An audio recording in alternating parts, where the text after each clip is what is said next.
नागपूर आणि नागपूरच्या परिसरामध्ये जरी असलं तरी शिवसेना आपल्याला खंबीरपणे या ठिकाणी उभी करायची आहे आणि त्याच्यासाठी आम्ही तुमच्या पाठीमागे खंबीरपणे या ठिकाणी उभं राहू अशी शाश्वती आजच्या या कार्यक्रमाच्या निमित्ताने. हा जो पक्षप्रवेश सोहळा आहे हा फक्त पक्षप्रवेश सोहळा नाही तर नवे ऊर्जेची वाटचाल आहे. नव्या युवकांना काहीतरी समाजात काम करण्याची, लोकांमध्ये जाऊन लोकांचे दुःख सुखात सामील होऊ, त्यांच्या विकासाच्या कामाच्या बाबतीत आपल्याला सर्वांना पुढाकार घ्यायचा आहे.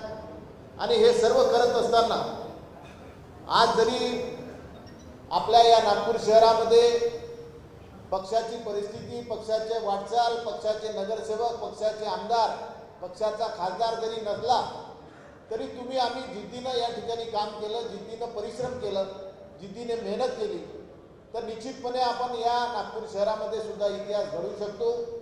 आपले जिल्हा प्रमुख आहेत, त्यांचे सर्व सहकारी आहे, हे सुद्धा रात्रंदिवस या ठिकाणी काम करून शिवसेना पक्ष म्हणजे गरिबांचा, सामान्याचा, शेतकऱ्याचा, शेतमजुराचा आवाज, हिंदू हृदय सम्राट वंदनीय बाळासाहेब ठाकरे यांनी गरीब सामान्य माणसाला केंद्रबिंदू समजून त्यांच्या अडचणीमध्ये शिवसैनिकांनी समोर आलं पाहिजे, शिवसैनिकांनी पुढाकार घेतला पाहिजे, हे ध्येय धोरण त्यांनी आपल्याला शिकवलं.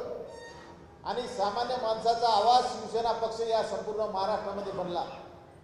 आज आपले उपमुख्यमंत्री एकनाथरावजी शिंदे साहेब रात्रंदिवस या ठिकाणी मेहनत करत आहेत, परिश्रम करत आहेत. आपल्या या पक्षामध्ये मोठ्या संख्येनं आपले सर्व या महाराष्ट्रातील युवक या ठिकाणी पक्षप्रवेश घेत आहेत. याचं कारण काय तर आपला जो नेता आहे, आपले जे उपमुख्यमंत्री आहे एकनाथरावजी शिंदे यांनी कधी जात पात धर्म कधी पाहिला नाही. सामान्य माणसाला सोबत घेऊन संघर्षाची लढाई त्यांनी लढलेली आहे आणि हीच लढाई तुम्हाला आम्हाला या ठिकाणी लढायची आहे. निश्चितपणे आपल्याला काही अडचणी येतील, अडचणीला समोर जावं लागेल. तुमच्या पाठीमागं सुद्धा आमच्यासारख्या मंडळीचा हात असला पाहिजे, तुमच्या पाठीमागं सुद्धा आम्ही खंबीरपणे उभं राहिलो पाहिजे. ही रास्त अपेक्षा आमच्या सर्वसामान्य शिवसैनिकाची आहे. काळजी करू नका. तुमच्या सुखात, तुमच्या दुःखात, तुमच्या अडचणीत जेव्हा जेव्हा तुम्ही आम्हाला आवाज द्याल त्यावेळेस आम्ही तुमच्या पाठीमागे या ठिकाणी खंबीरपणे उभं राहू आणि आपला पक्ष कसा बळकट करता येईल, आपला पक्ष कसा मजबूत करता येईल, आपल्या कार्यकर्त्याला कसं बळ देता येईल, त्यांच्या अडचणीत आमच्यासारख्या मंडळींना कसं समोर येता येईल, ही बाब आम्ही लक्षात घेऊन निश्चितपणे या ठिकाणी काम करू. ज्यांनी या कार्यक्रमाचं आयोजन केलं त्यांचं सुद्धा मी मनापासून अभिनंदन करतो. आज जरी आपल्याला वाटत असेल की संख्या कमी आहे, थोडेफार लोक आहेत, परंतु कालांतरानं आपण जर चांगलं काम केलं, आपण जर लोकांच्या अडचणीत सामील झालो आणि लोकांच्या अडचणी आपण जर सोडवल्या, सच्च्या मनानं सच्च्या दिलानं जर आपण काम केलं तर निश्चितपणे जनता सुद्धा तेवढ्याच प्रकारचं सहकार्य या ठिकाणी करत आहे.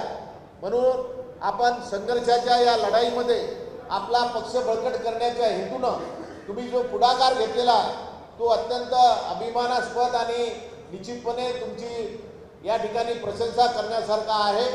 आपण सर्वजण पक्षामध्ये प्रवेश करत आहेत, त्यांचं मी सर्वांचं मनापासून या ठिकाणी अभिनंदन करतो. तुमच्या काही अडचणी असतील त्याच अडचणीसुद्धा आम्ही स्वतः जातीने लक्ष देऊन त्या अडचणीसुद्धा सोडवू आणि तुम्हाला पक्षामध्ये प्रवेश केल्यानंतर असं वाटलं पाहिजे की निश्चितपणे ज्या पक्षामध्ये आपण प्रवेश केला त्या पक्षातील नेते, त्या पक्षातील पदाधिकारी, सर्व मंडळी आपल्या पाठीमागे निश्चितपणे या ठिकाणी खंबीरपणे उभे आहेत. असा विश्वास या ठिकाणी आम्ही दिल्याशिवाय राहणार नाही. म्हणून माझी सर्व कार्यकर्त्यांना विनंती आहे की आज या ठिकाणी आपण सर्वजण उपस्थित आहात. तुम्ही सर्वांनी प्रत्येक या नागपूर शहरामध्ये या परिसरामध्ये आपला पक्ष कसा वाढवता येईल, नवीन युवकांना आपल्या पक्षामध्ये कसा प्रवेश देता येईल, त्यांचा उत्साह कसा वाढवता येईल आणि त्यांच्या बाबतीत आमच्यासारख्या लोकांशी संपर्क साधून तुमच्या अडचणी निश्चितपणे आम्हाला सांगितल्या पाहिजे. आताच आमचे जिल्हा प्रमुखांनी काही गोष्टी मला सांगितल्या. निश्चितपणे आपले या राज्याचे उपमुख्यमंत्री एकनाथरावजी शिंदे साहेब, आमचे खासदार डॉक्टर श्रीकांतजी शिंदे यांच्या कानावर आपण या ठिकाणी निश्चितपणे या सर्व गोष्टी टाकू आणि शेवटी पक्ष आपला या ठिकाणी आपल्या बाकी पक्षाचे लोक मोठमोठ्या पदावर या ठिकाणी असल्यामुळं या ठिकाणी आपले जे कार्यकर्ते आहेत यांना बळ देण्याची अधिक आवश्यकता आहे। ही बाब सुद्धा आम्ही निश्चितपणे आपल्या उपमुख्यमंत्री एकनाथराव शिंदे साहेबांच्या कानावर आम्ही या ठिकाणी टाकू। काळजी करण्याचं काही कारण नाही। आपण सर्व मिळून या ठिकाणी या नागपूर शहरामध्ये येणाऱ्या 1 वर्षात शिवसेनेचा बुलंद आवाज या ठिकाणी आपल्या नागपूर शहरामध्ये निश्चित प्रकारे आपण या ठिकाणी करू। एवढंच या प्रसंगी सांगतो। आपण सर्वजण या ठिकाणी पक्षामध्ये प्रवेश घेत आहेत, त्यांचं मी मनापासून या ठिकाणी अभिनंदन करतो, कौतुक करतो आणि निश्चितपणे आज या ठिकाणी आल्यानंतर आपण सर्वांनी मान सन्मान केला त्याबद्दल सुद्धा आयोजकांचं मनापासून या ठिकाणी आभार व्यक्त करतो। आणि काळजी करण्याचं कारण नाही। शेवटी आपल्याला पक्ष वाढवायचा आहे आणि पक्ष वाढवत असताना आपण मजबूतीने उभं राहिलं पाहिजे। आपल्या या बाबतीत कोण काय खाते, कोण काय निर्णय घेतात, तरी सुद्धा माननीय उपमुख्यमंत्री शिंदे साहेब यांच्या नेतृत्वात या संपूर्ण महाराष्ट्रामध्ये रोजचा ओढा लागलेला आहे, रोजचे पक्ष प्रवेश आहे। अनेक खासदार, अनेक आमदार, अनेक मंडळी या ठिकाणी पक्षामध्ये आलेली आहे। याचं कारण काय? तर याचं कारण असं आहे की सामान्य माणसासाठी एकनाथराव शिंदे साहेब खंबीरपणे उभं राहतात, याची जाणीव संपूर्ण महाराष्ट्रामध्ये झालेली आहे। चला आपण सर्व मिळून या ठिकाणी आपला पक्ष या महाराष्ट्रामध्ये 1 नंबर करण्यासाठी रात्रंदिवस आपण या ठिकाणी काम करू असा विश्वास या ठिकाणी आपल्या सर्वांना देतो।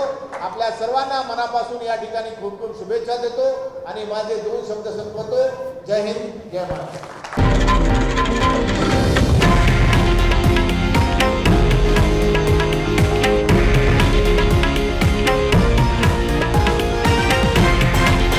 हे आहे देशातील नंबर 1 न्यूज नेटवर्क आणि आपण पाहत आहात TV9 मराठी, एकमेव।